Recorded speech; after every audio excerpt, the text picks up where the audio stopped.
Good morning students. जैसा कि हम पिछली क्लास में बात कर रहे थे जो रक्त का संगठन है उसके बारे में, तो रक्त के संगठन में हमारा प्लाज्मा जो था वो कंप्लीट हो गया। उसके बाद में जो रक्त कणिकाएं या रक्त कोशिकाएं जो दूसरा पोर्शन है जो लगभग 45% पाया जाता है, तो उसमें सबसे पहले जो है वो है आरबीसी।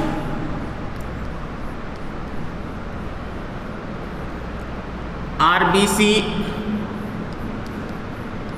लाल रक्त कणिकाएं या इनको बोला जाता है इरिथ्रोसाइट, या इनको क्या कहा जाता है,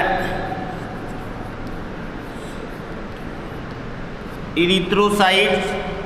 तो आरबीसी जो है लाल रक्त कणिकाएं, तो अगर अपन आरबीसी की बात करेंगे यहाँ पर, तो आरबीसी हमारे रक्त में जो है, अगर इनकी अपन बात करते हैं तो आरबीसी परिपक्व अवस्था, जैसे आरबीसी का निर्माण होता है अर्थात वयस्क अवस्था की अगर बात करते हैं, आरबीसी का जैसे निर्माण होगा तो इसमें केंद्रक पाया जाएगा। जैसे जैसे ये परिपक्व हो जाएगी वैसे वैसे इसमें क्या हो जाएगा, केंद्रक विलुप्त हो जाती है। किसकी बात कर रहे हैं, ओनली मैमल्स आरबीसी की बात कर रहे हैं यहाँ पर अपन। तो परिपक्व अवस्था में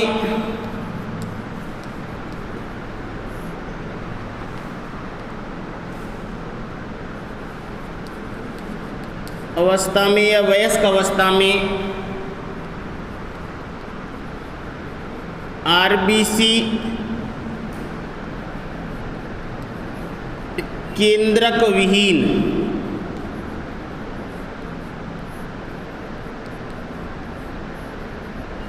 अर्थात इनमें केंद्रक नहीं पाया जाता है। कौन सी आरबीसी में, परिपक्व आरबीसी में। अपन ओनली मैमल्स आरबीसी की करेक्ट रही है। उसके बाद में अगर अपन इसमें अपवाद की बात करते हैं तो यहाँ पर अपवाद होता है कि जो ऊंट जो होता है, ऊंट और लांबा,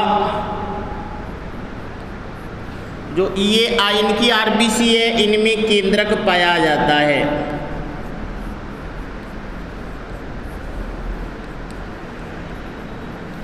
क्या हो जाएगा, यहाँ पर जो केंद्रक जो है इनकी आरबीसी में केंद्रक पाया जाता है, जबकि अन्य मैमल्स जो होते हैं उनकी आरबीसी में केंद्रक नहीं पाया जाता है। कौन सी अवस्था में, ओनली परिपक्व अवस्था में। और अन्य कोशिकांग जो है ये भी इसमें नहीं पाए जाते, क्योंकि आरबीसी का काम होता है ऑक्सीजन का परिवहन। इस कारण से ये अधिक से अधिक ऑक्सीजन का परिवहन कर पाती हैं। नेक्स्ट अगर बात करते हैं यहाँ पर अपन इसके जीवन काल की,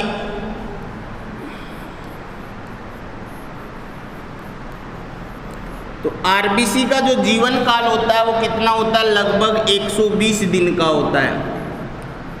आरबीसी का जीवन काल कितना होता है, लगभग 120 दिन। और 120 दिन के बाद में इस आरबीसी को फेगोसाइटोसिस क्रिया के द्वारा डब्ल्यूबीसी द्वारा क्या कर लिया जाता है, खा लिया जाता है। और उस डब्ल्यूबीसी का डेस्ट्रॉय जो होता है वो कहाँ होता है, स्प्लेन जो होता है उसमें, पिलिया जिसको कहा जाता है, पिलिया में इसका क्या होता है, डेस्ट्रॉय होता है। और इसीलिए पिलिया को क्या कहा जाता है, आरबीसी का कब्रिस्तान कहा जाता है। ये अभी आगे देखेंगे अपन। उसके बाद में नेक्स्ट जो वो है उसकी शेप की बात करते हैं। अगर आरबीसी की जो आकार जो है वो किसके समान होता है, डिस्क लाइक, डिस्क, या इसको बोल सकते हैं अपन बाइकॉनकेव, बाइकॉनकेव। जो बाइकॉनकेव जो आकार होगा इसका,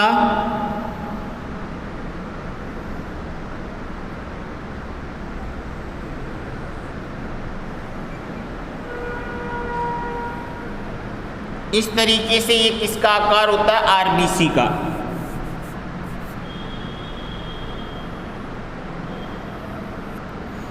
आरबीसी का आकार होगा। और आरबीसी का साइज की बात करते हैं यहाँ पर,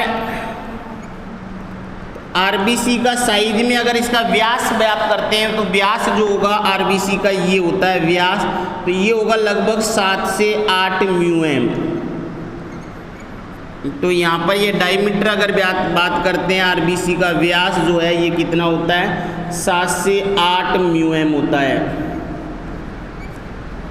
और इसकी अगर अपन मोटाई की बात करते हैं, थिकनेस जो होती है इसकी, ये थिकनेस होती है, तो यहाँ पर देखो 2 थिकनेस हो जाएगी, एक तो ये हो जाएगी, नहीं हो जाएगी, तो यहाँ पर कम होगी, और एक थिकनेस क्या हो जाएगी, यहाँ हो जाएगी, तो इसकी थिकनेस क्या होगी, ज़्यादा होगी, नहीं होगी।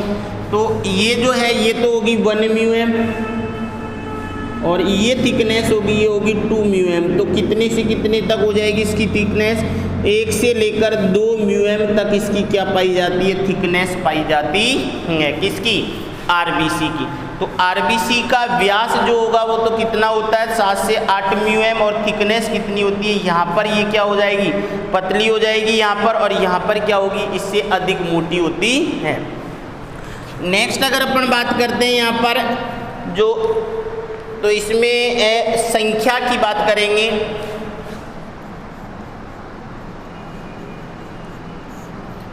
संख्या की अगर बात करते हैं आरबीसी की, तो आरबीसी की जो संख्या जो होती है, तो इसकी संख्या लगभग कितनी होती है, 4.5 से 5 लाख मिलियन प्रति घन mm होती है। तो 4.5 से लेकर 5 मिलियन या कितनी हो जाएगी, मिलियन mm प्रति क्यूब इसकी क्या हो जाती है, संख्या। अर्थात अगर देखिए तो ये जो संख्या होती है ये तो पाई जाती है महिलाओं में, और ये संख्या है पुरुष में। अर्थात पुरुष जो होता है उनमें आरबीसी की संख्या जो होती है ज़्यादा होती है, जबकि महिलाओं में कम होती है। अगर अपन टोटल रक्त कणिकाओं की बात करते हैं, जिसमें WBC, RBC और प्लेटलेट्स होती है, उनमें लगभग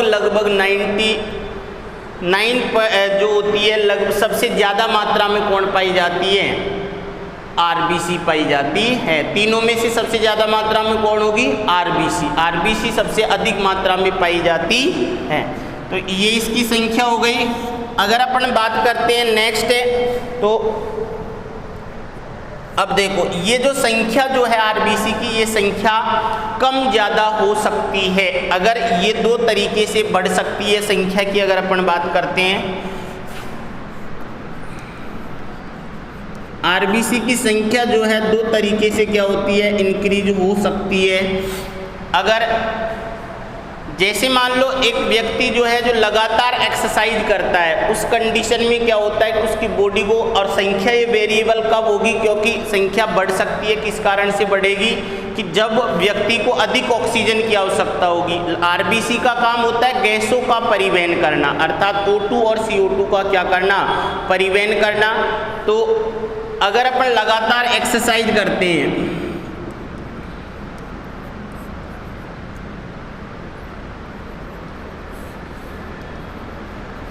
लगातार एक्सरसाइज करते हैं, या जो अत्यधिक ऊंचे स्थान होते हैं, पहाड़ी इलाके जिनको कहा जा सकता है,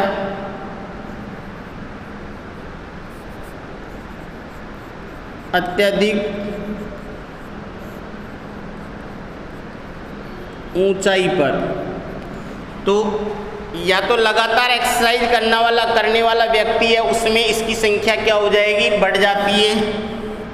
और अत्यधिक ऊंचाई पर भी आरबीसी की संख्या क्या हो जाएगी, बढ़ जाती है, आरबीसी, और ये भी क्या हो जाएगा, आरबीसी। तो आरबीसी की संख्या जो है 2 कंडीशन में व्यक्ति में बढ़ सकती है। एक तो लगातार अगर व्यक्ति एक्सरसाइज करता है उस कंडीशन में, या फिर लगातार क्या करता है वो कहाँ, पहाड़ी क्षेत्रों में रहता है, तो उनमें क्या होता है कि पहाड़ी क्षेत्र जो होगा, पहाड़ी क्षेत्रों पर ऑक्सीजन का दाब जो होता है क्या होता है, कम होता है। ऑक्सीजन कम मात्रा में होगी तो व्यक्ति को क्या करेगा, अधिक ऑक्सीजन अंदर जाने के लिए क्या जरूरत पड़ेगी, अधिक उसकी आवश्यकता पड़ेगी आरबीसी की। तो उन व्यक्तियों में आरबीसी जो है अधिक संख्या में हो जाती है। अगर यहाँ पर बात करते हैं तो ये जो संख्या थी, पुरुषों में ये, महिलाओं में ये, और पुरुषों में ये, और यही क्या कहलाता है, आरबीसी काउंट कहलाता है। आरबीसी संख्या जो ये होती है, जिसको अपन जब सीबीसी करवाते हैं तो सीबीसी में भी ये संख्या आती है आरबीसी की, और इसी को क्या कहा जाता है, आरबीसी काउंट कहा जाता है। और ये आरबीसी काउंट जो है यही क्या हो जाती है, यहाँ पर बदल सकती है। आरबीसी काउंट जो है ये कम ज़्यादा हो सकती है। तो ज़्यादा किस कंडीशन में होगी, अपन ने बात की कि आरबीसी जो है दो कंडीशन में, या तो व्यक्ति लगातार एक्सरसाइज करता है या पहाड़ी क्षेत्रों पर रहता है, तो उस व्यक्ति में सामान्य व्यक्ति की तुलना में क्या पाई जाएगी, अधिक आरबीसी पाई जाती है। अगर अपन आगे बात करते हैं तो आरबीसी का जो निर्माण जो होगा, जो ये संख्या जो बढ़ी तो इसको कौन वो करता है, तो इरिथ्रोपोएटिन एक क्या पाई जाती है, केमिकल होता है, प्रोटीन होती है, जिसका निर्माण कहाँ होता है, किडनी के अंदर। तो कौन सी,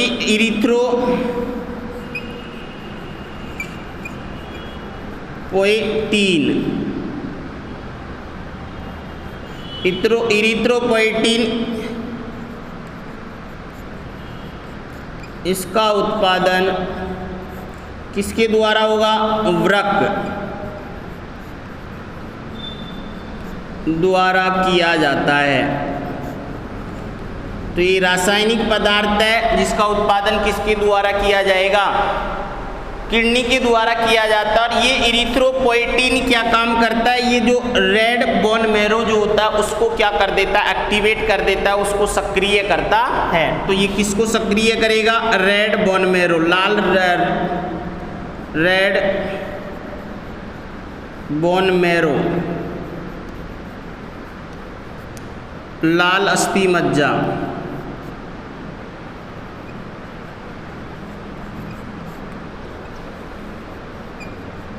लाल अस्थि मज्जा को क्या कर देता है, ये सक्रिय कर देता है।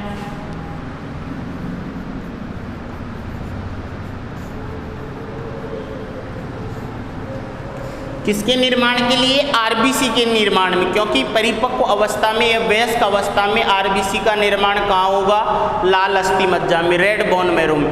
जबकि ये निर्माण कब होगा, जब बच्चे का जन्म हो जाता है, उसके बाद। जन्म से पहले अगर बात करते हैं शिशु अवस्था में, अर्थात जब बच्चा माँ के पेट में होता है, उस कंडीशन में रक्त या आरबीसी का जो निर्माण जो कहाँ होगा, या तो यकृत के द्वारा किया जाएगा या स्प्लेन द्वारा किया जाएगा। तो यकृत के द्वारा या पिलिया के द्वारा, किसमें, जब बच्चा कहाँ होता है, माँ के पेट में होता है, तब निर्माण होता है। जन्म के पश्चात निर्माण कहाँ चालू हो जाता है, रेड बोन मैरो में। तो ये अपन जन्म के पश्चात तो इरिथ्रोपोएटिन जो रासायनिक पदार्थ है, इसका उत्पादन किडनी के द्वारा किया गया। और ये इरिथ्रोपोएटिन किसको सक्रिय करता है, रेड बोन मैरो को। और ये रेड बोन मैरो में किसका निर्माण होगा, आरबीसी का क्या होगा निर्माण, आरबीसी का निर्माण होता है। क्या होगा यहाँ पर, आरबीसी का क्या होगा यहाँ पर निर्माण होता है। कब, जब इरिथ्रोपोएटिन, जब संख्या बढ़ने की आवश्यकता होगी। और ये संख्या कब बढ़ रही है, तो यहाँ पर, तो ये संख्या नॉर्मल अवस्था की बात कर रहा हूँ, ये संख्या नॉर्मल अवस्था में, एक एबनॉर्मल भी बढ़ेगी आरबीसी की संख्या। तो यहाँ पर ये कौन सी अवस्था में जो संख्या बढ़ेगी, नॉर्मल अवस्था में आरबीसी की संख्या बढ़ती है। वो कैसे बढ़ेगी, इरिथ्रोपोएटिन रासायनिक पदार्थ जो किडनी के द्वारा सिंथेसिस होता है, निर्माण होता है, ये रेड बोन मैरो को सक्रिय करता है। रेड बोन मैरो में आरबीसी का निर्माण होता है। और इसी आरबीसी के निर्माण की प्रक्रिया को क्या कहा जाता है, इरिथ्रोपोएसिस कहा जाता है। क्या कहेंगे, इरिथ्रोपोएसिस।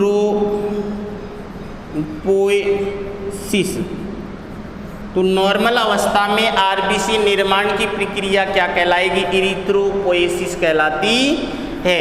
तो इरिथ्रोपोएसिस के लिए कौन से रासायनिक पदार्थ की रिक्वायरमेंट है, इरिथ्रोपोएटिन की। ये इरिथ्रोपोएटिन किसको सक्रिय करता है, रेड बोन मैरो को। और रेड बोन मैरो में किसका निर्माण होता है, आरबीसी का निर्माण। तो इस कंडीशन में नॉर्मल अवस्था में आरबीसी की संख्या बढ़ती है। और आरबीसी की संख्या नॉर्मल अवस्था में कब बढ़ सकती है, ये दो कंडीशन में, या तो व्यक्ति लगातार एक्सरसाइज करता है उस कंडीशन में, या क्या करेगा, वो अत्यधिक ऊंचाई पर रहता है, उस कंडीशन में किसका निर्माण होगा, आरबीसी का निर्माण होता है। क्लियर।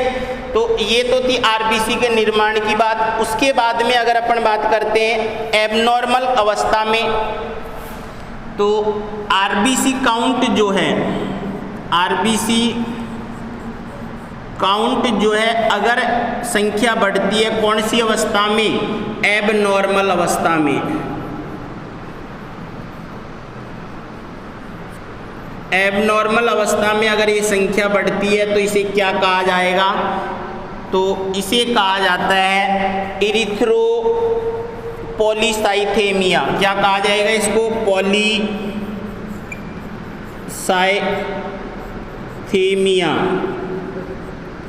तो एबनॉर्मल अवस्था में अगर आरबीसी जो है उसकी संख्या बढ़ती है, नॉर्मल अवस्था में आरबीसी निर्माण की प्रक्रिया क्या कहलाएगी, इरिथ्रोपोएसिस।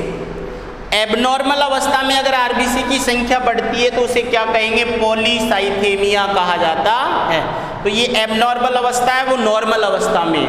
नॉर्मल अवस्था में आरबीसी काउंट किस कारण से बढ़ सकता है, यदि व्यक्ति लगातार एक्सरसाइज करता है या अत्यधिक ऊंचाई पर रहता है, उस अवस्था में व्यक्ति में आरबीसी का निर्माण हो सकता है। उसके लिए क्या किया जाएगा, किडनी जो है उसके द्वारा इरिथ्रोपोएटिन का निर्माण किया जाता है, ये रेड बोन मैरो को सक्रिय करता है, फिर जाके आरबीसी का निर्माण होता है और उस कंडीशन को क्या कहेंगे, इरिथ्रोपोएसिस।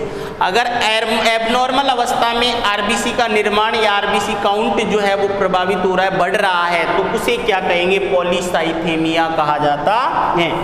अगर मान लो ये एबनॉर्मल अवस्था में ही क्या हो जाता है, आरबीसी काउंट कम हो जाता है, अगर आरबीसी काउंट जो है, आरबीसी की संख्या जो है वो क्या हो जाती है, कम हो जाती है, तो उस अवस्था को क्या कहा जा रहा है, इरिथ्रोसायोपेनिया। क्या कहेंगे, इरिथ्रोसायोपेनिया।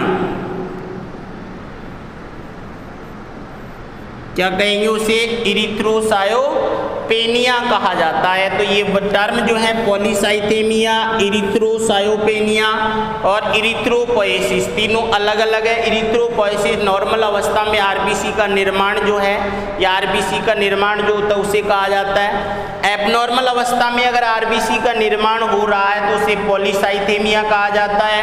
एबनॉर्मल अवस्था में आरबीसी की जो संख्या जो है, जो नॉर्मल अवस्था में जो होती है उससे अगर कम हो जाती है, उस अवस्था को क्या कहा जाता है, इरिथ्रोसायोपेनिया कहा जाता है।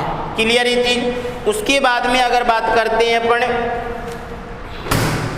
तो आरबीसी का निर्माण जो है, ये जो अपन ने बात की थी यहाँ पर,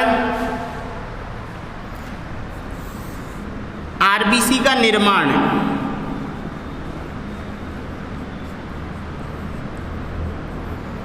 आरबीसी का निर्माण दो कंडीशन में, एक तो आफ्टर बर्थ होगा अर्थात जन्म से पहले और जन्म के पश्चात।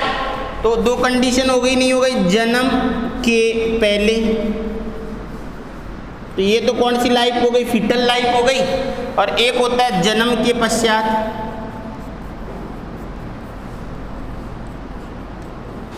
ये क्या हो जाएगी, जन्म पश्चात। अब जन्म के पहले तो आरबीसी का निर्माण कहाँ होगा, यकृत में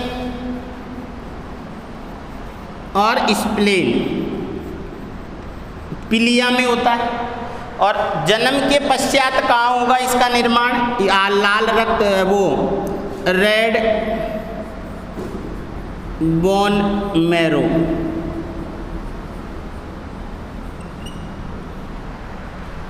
तो रेड बोन मैरो जो लाल अस्थि मज्जा जो है उसमें आरबीसी का निर्माण जो है कब होगा, जन्म के पश्चात, और जन्म से पहले किस में होगा, यकृत या पिलिया में होता है। क्लियर। उसके बाद में अगर आरबीसी के जीवन काल की अपन बात करते हैं तो आरबीसी का जीवन काल कितना होता है, 120 दिन होगा। जैसे ही 120 दिन हो जाते हैं, 20 दिन के पश्चात में क्या किया जाता है, आरबीसी जो है उसको किसके द्वारा, फैगोसाइटोसिस क्रिया द्वारा, डब्ल्यूबीसी द्वारा इसको क्या कर लिया जाता है, खा लिया जाता है। तो 120 दिन पश्चात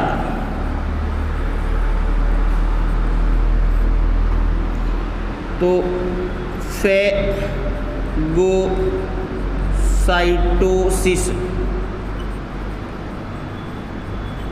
क्रिया द्वारा डब्ल्यूबीसी क्रिया द्वारा डब्ल्यूबीसी के द्वारा खा लिया जाता है। अब ये WBC, ये जो WBC युक्त जो हुई है, अब ये कहाँ डिस्ट्रॉय होगी? पिलिया के अंदर। जो पिलिया जो है, जन्म से पहले रक्त का निर्माण का काम हो रहा है यहाँ पर, जन्म के पश्चात यहीं पर RBC का क्या हो रहा है? डिस्ट्रॉय हो रहा है। तो पिलिया में अब क्या किया जाता है? पिलिया या स्प्लेन जो होती है, स्प्लेन में इसका डिस्ट्रॉय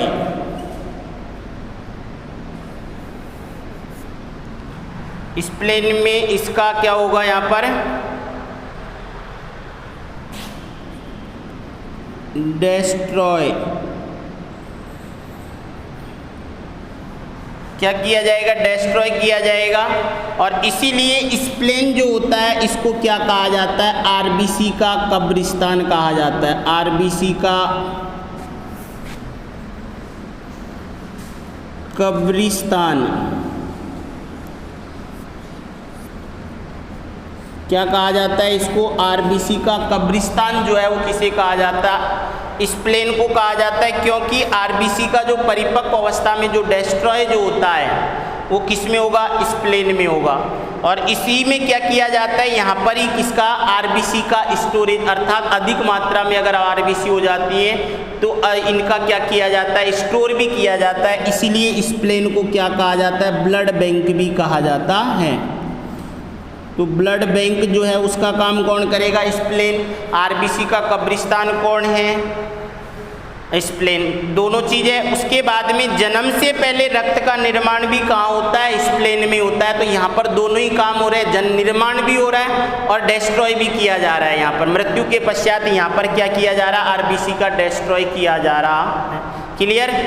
उसके बाद में अगर जहाँ पर RBC का जो डिस्ट्रॉय होता है, तो जब RBC का डिस्ट्रॉय होता है तो एक RBC से तीन चीज़ें बनती है। एक हीमोसाइरिडीन बनता है, एक बिलिरुबिन बनता है और एक बिलिवर्डिन बनता है। तो बिलिरुबिन और बिलिवर्डिन तो दोनों क्या है? वर्णक हैं। और ये वर्णक बाद में क्या कर दिए जाते हैं? रक्त प्लाज्मा में से क्या कर दिया जाता है? किडनी के द्वारा बाहर निकाल दिए जाते हैं, उसके मल के द्वारा। बिलिरुबिन और बिलिवर्डिन जो होते हैं दोनों को अपशिष्ट पदार्थ के रूप में क्या कर दिया जाता है? बाहर कर दिया जाता है। और जो हीमोसाइरिडीन जो होता है वो क्या होता है? हिम अणु, अर्थात आयरन का अणु होता है, उसको वापिस क्या कर लिया जाता है? रीयूज कर लिया जाता है।